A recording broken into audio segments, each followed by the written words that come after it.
Bonjour à tous, bienvenue sur Arkilon Model Kits. On se retrouve pour la première vidéo de montage du Messerschmitt BF109 Emil. Alors avant de démarrer tout ce qui est montage, je voulais juste vous montrer un petit peu le dernier matériel que j'ai acheté. Donc j'ai acheté toute une gamme de peinture acrylique Tamiya. Donc j'avais déjà pas mal de Valero, mais voilà, j'aime bien tester les produits. Donc je sais que Tamiya c'est très utilisé en acrylique pour l'aérographe, etc. Donc pour ce modèle là, vu que c'était un Tamiya, j'ai décidé de prendre toutes les peintures Tamiya qu'il y avait besoin pour réaliser le modèle. Il y aura juste le jaune que j'ai pas pris parce que j'avais acheté aussi déjà ce set de chez Valero avec les peintures pour ce type d'avion. Donc je récupérerai au moins le jaune, puis après je verrai pour le reste. J'ai également fait l'acquisition de ce petit bocal qui vous permet en fait de mettre votre aérographe et quand vous le nettoyez en fait de rejeter tous les produits nettoyants. Ce que j'avais essayé de faire comme Fabio mais en vraiment moins bien avec une boîte en plastique. Et bon, le problème c'est que c'était trop volatile, ça ressortait à chaque fois, donc j'ai investi dans ce petit bocal. Alors c'est du verre quand même, je pensais que ça serait du plastique, mais non, c'est du verre, assez solide, assez épais. Et puis voilà, bon, je pense que quand on se sert d'un aérographe, ce genre d'ustensile, ça devient vite assez obligatoire si on veut pas en coller partout, quoi. Donc voilà, j'avais repris un petit peu de bande cache 1 cm, j'avais repris la pince premier prix Artesemia, là, machin truc. Donc petite pince à bec toute bête, quoi. Et puis les fameux et très connus Microsol et Micro7 pour l'application des décals, notamment pour la Lancer, puis du coup pour le Messerschmitt. Voilà, donc le temps de ranger tout ça, et puis on se retrouve pour la partie montage, et puis je vous explique un petit peu l'idée que j'ai eue avec ce montage. Alors, pour ce montage de Messerschmitt, j'ai eu une petite idée. Alors comme vous le savez, je suis débutant. Donc quand j'ai acheté cette maquette, j'ai essayé de me documenter sur comment bien faire les maquettes d'avion. Je suis évidemment tombé sur les vidéos de l'ami Klosterman de French Plastic. Et il a notamment dans ces vidéos une playlist avec un tuto géant de 10 vidéos sur son Corsair. Donc ce que je me suis dit, donc j'ai regardé toutes les vidéos plusieurs fois, puis je continue à les regarder.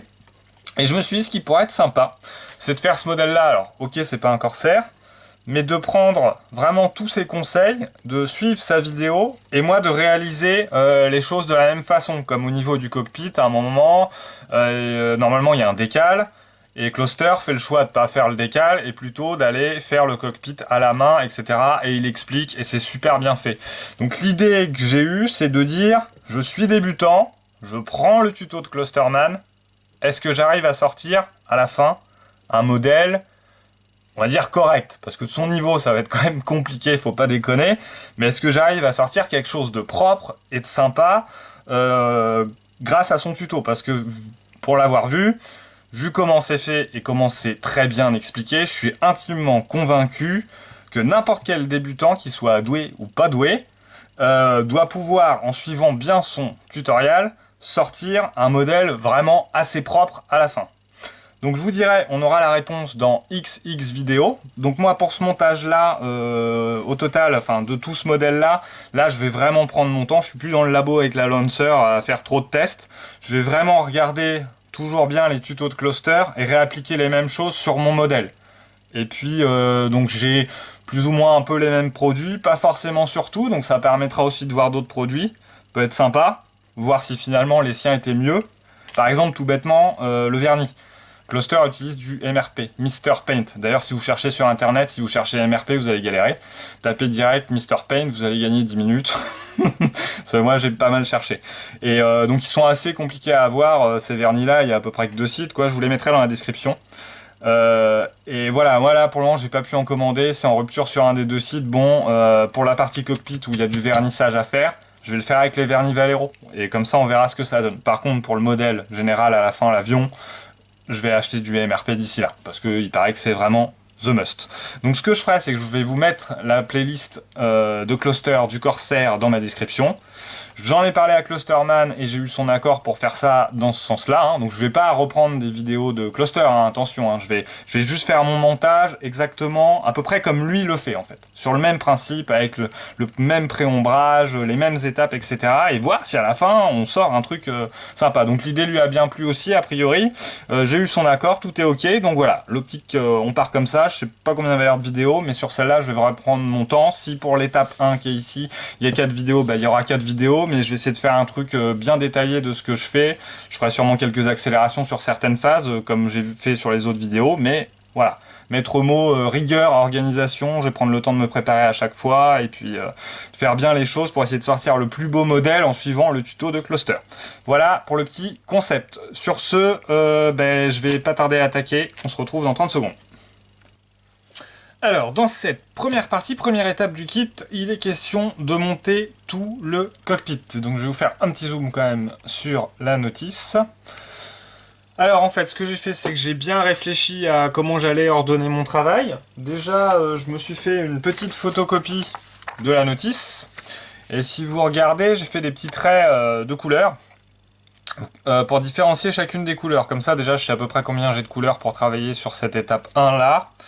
Et ça m'a permis ensuite de pouvoir écrire sur un petit bout de papier donc comment j'allais traiter les pièces en fait, en remettant un petit peu les codes couleurs. Donc ça c'est net, c'est moi qui fais ça, hein, juste pour, voilà, pour bien me repérer puis faire les choses correctement. Donc en gros je vais être obligé ici de traiter à peu près chaque pièce unitairement. Les seuls que je devrais pouvoir rassembler et peindre en même temps, par exemple à l'aéro, ça va être le siège et puis la petite partie là qui doit être je sais pas comment on appelle ça, le socle du siège, on va appeler ça comme ça. Donc je pense cela pouvoir coller les deux. Faut que je teste quand même avant à blanc, peut-être pouvoir coller les deux directement et puis après peindre en ensemble. Mais après sur toutes les autres pièces, là le cockpit il est séparé. Donc je pense que c'est pas mal quand même de le garder sur une tige pour travailler dessus, puis de le coller qu'à la fin. Là, au niveau de la caisse du cockpit, où il y a toute l'assise, les manettes de commande, etc.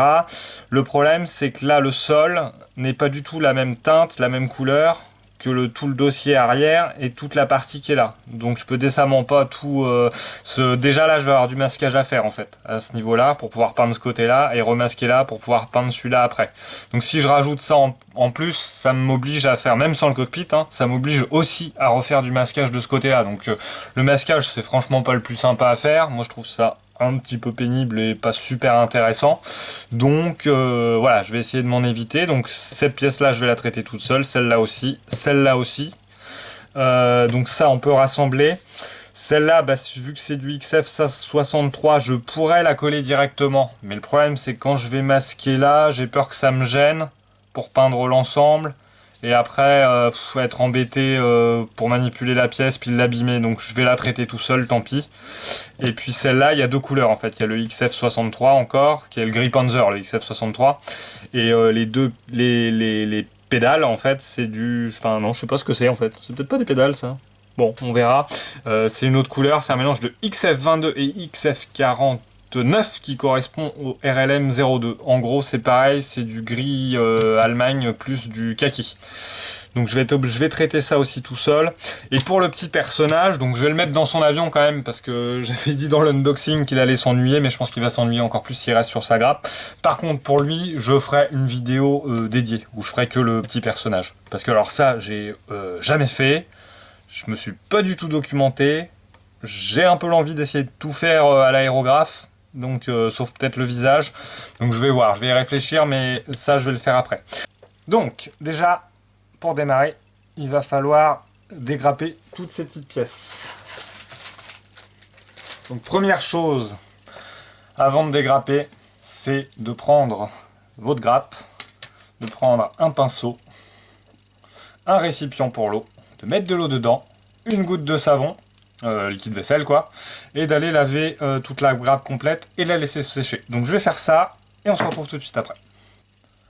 Allez, c'est parti pour le dégrappage. Donc pour ce faire, pince coupante. Alors j'ai pas les petites pinces coupantes moi toutes fines qui sont faites pour le maquettisme, hein. C'est plutôt de la pince coupante d'électricien, mais bon ça fait le taf quand même. On verra pour acheter ça plus tard. Le petit scalpel qui va bien. Et puis j'ai un scalpel chirurgical d'établissement de santé qui est pas mal parce que c'est super fin et ça coupe assez fort. Donc là, on est pareil. C'est parti pour le dégrappage. Donc on va commencer par les plus grosses pièces. On va faire un petit zoom sur la croix. Voilà. Je pense que ça devrait être suffisant. Donc j'ai nettoyé ma grappe entièrement à l'eau savonneuse. Donc c'est important de faire ça. Hein. Voilà.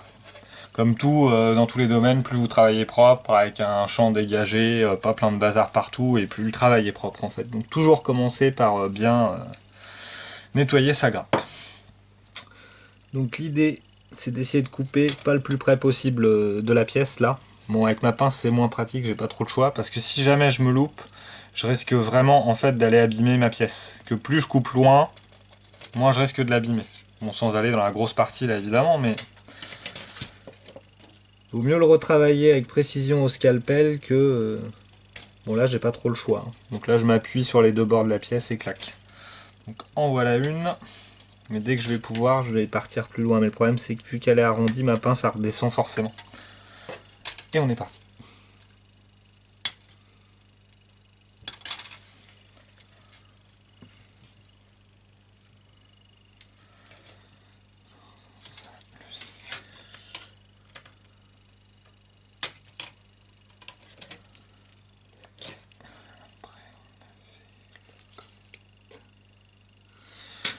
Là, le cockpit, je vais plutôt le faire au scalpel. J'ai peur que ma pince, ça soit vraiment pas top. Voilà. Juste une bonne pression et on est bon. Ça, c'est bon. Il y avait cette petite pièce là qui est A22, donc qui est là. Donc tout à l'heure, je me suis pas trompé, c'est bien des pédales ici, hein, là, ça. C'est bien les pédales. Alors je vais regarder dans les deux sens quand même. Ouais, je vais plutôt le couper dans ce sens-là. Hop. Hop. Elle est où ma pièce? Et quoique. Et hop. Donc là, j'incline plus ma lame vers l'extérieur de la pièce. Hein. Donc ça, c'est la petite partie assise. Hop. Les fameuses pédales. En fait, je vais être mieux comme ça. Donc là, pour moi, c'est vrai que ça, c'est plus adapté finalement que la pince. Sur la Lancer, les pièces étaient plus éloignées, donc ça posait pas trop de problème, la pince d'électricien. Hop. Ah, vous voyez, je vais vraiment au bout. Il faut que j'arrête bien mon mouvement pour pas aller abîmer la pièce. Donc ça, c'est ok. Tac, tac, tac, j'ai tout ça. Il me reste quoi? La petite partie transparente. Puis je crois, non, le manche. Le manche, qui est la pièce ici, A8. Là, pareil, hein, c'est tout petit. Voilà, donc là, on prend son temps. Et c'est parti. Et il reste... Donc la pièce, la grappe, je la remettrai en blister tout à l'heure. Pour pas qu'elle se salisse. Et il reste la petite pièce transparente là. Alors ça, je sais même pas vraiment ce que c'est. Ça doit être un système de visée. Voilà. Bon, puis ça, on va retravailler ça gentiment. Donc, dégrappage terminé. Un petit peu toutes les pièces. On va avoir à travailler. Donc maintenant, il ne reste plus qu'à enlever tous les petits résidus de grappe qui traînent, puis vérifier après s'il n'y a pas des lignes de moulage. Donc comme là on a encore du résidu de grappe à cet endroit-là. Donc pour ce faire, bah, évidemment, scalpel c'est le plus simple, en général ça suffit. Et après on peut faire un petit coup de ponçage. Donc là j'ai sorti les 2-3 produits moi que j'utilise. J'ai des limes comme ça avec différents grains, double face. Ça se vend par 3, c'est pas mal. Il y a du 100, 180, 120, 240, 240, 320, donc c'est pas mal pour débuter. C'est dur, hein. C'est des limes durs, pas souples. Après, il y a, bah, comme pour le bricolage, du simple papier Tamiya abrasif. Donc ça, bon, voilà. Et il y a aussi ce super produit, c'est de la mousse, en fait, Tamiya pour poncer. Et donc ça, vous voyez, l'épaisseur et c'est tout mou en fait. Donc c'est super pour faire les arrondis d'avion comme ça, ou des petites pièces. Du coup c'est ultra souple, c'est vraiment un super produit de Tamiya que je vous conseille. Allez, c'est parti pour les bavurages. Donc là, il faut y aller vraiment... je vérifie le cam, je suis peut-être un peu trop zoomé quand même. Voilà. Donc là, il faut vraiment y aller doucement, prendre appui sur la pièce et puis gentiment enlever les restes de grappe. En essayant de ne pas attaquer l'arête, quoi.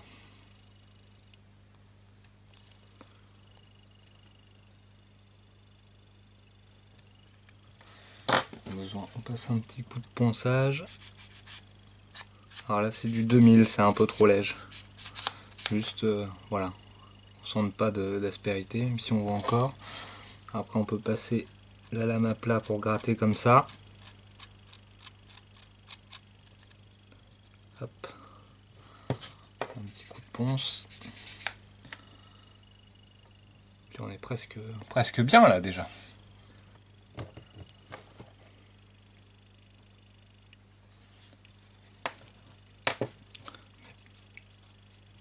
Tout petit coup de lime.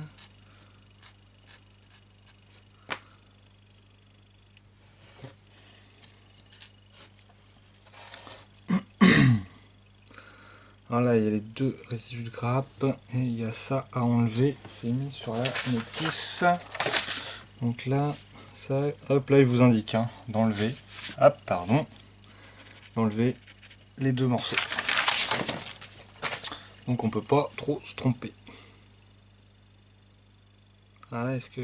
ouais. C'est vrai que là j'aurais eu la petite pince toute fine, là ça aurait été j'aurais mis un petit coup de pince.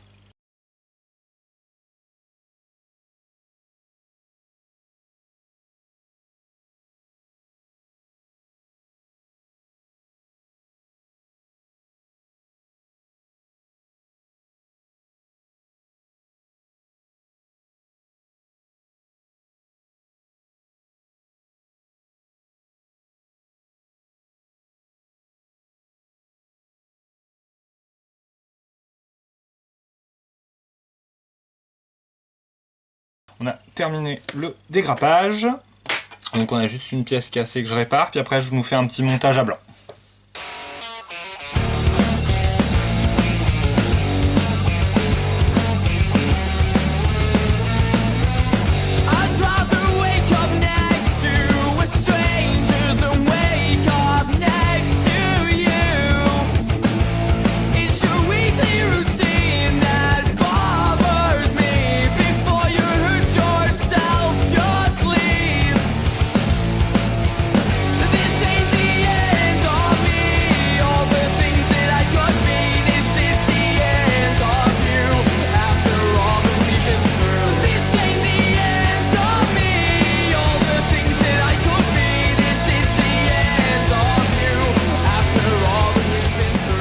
Et voilà, je vais clôturer la première vidéo sur ces petites étapes-là.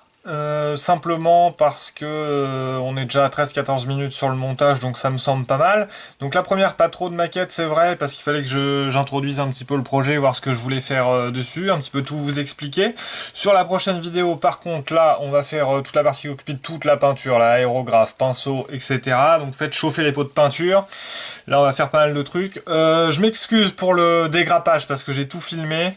Mais au niveau du cadrage, c'était trop zoomé, et il y a pas mal de fois où on voyait plus la pièce, en fait j'étais là au lieu d'être là, donc bon, je vais essayer d'y faire vraiment plus attention.